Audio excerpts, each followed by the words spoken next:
We are all well aware of the suffering and evil in the world. Horrific suffering, unspeakable evil. How then can anyone believe in the existence of an all-loving, all-powerful God? And if God does exist, why would anyone want to worship Him?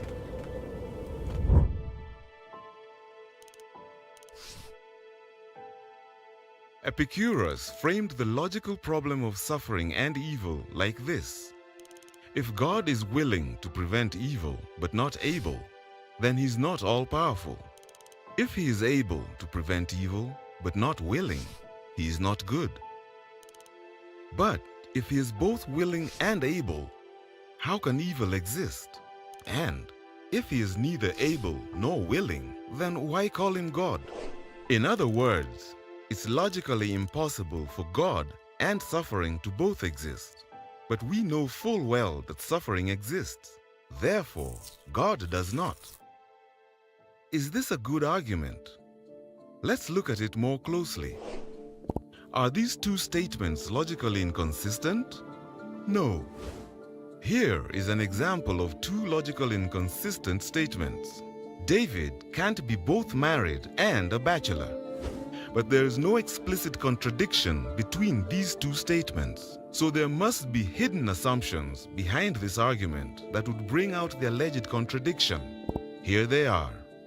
If God is all-powerful, He can create any world He wants. And if God is all-loving, He prefers a world without suffering.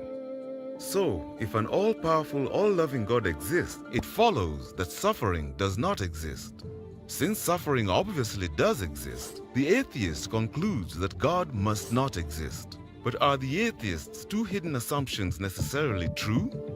Consider the first assumption. Can God create any world He wants? What if He wants a world populated by people who have free will? It's logically impossible for God to force someone to freely choose to do good. Forcing free choices is like making a square circle. It's not logically possible. It's not that God lacks the power to perform the task. It's that the supposed task itself is just nonsense. So, it may not be feasible to create a world populated by people who always freely choose to do what is morally good. So the first assumption is not necessarily true. Therefore, the argument fails.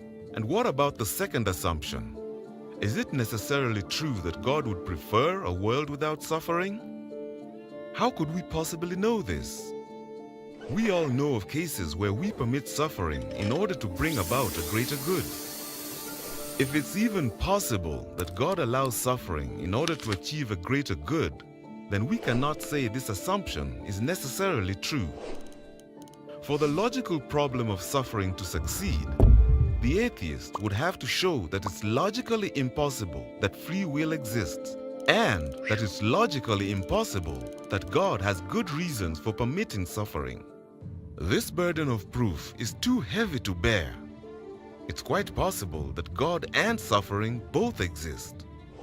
This is why philosophers, even atheist philosophers, have given up on the logical problem of evil.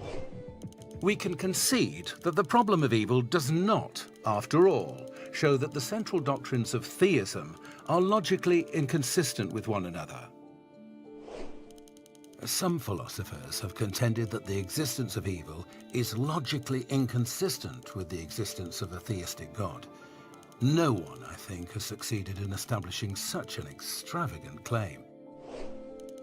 It's now acknowledged on almost all sides that the logical argument is bankrupt.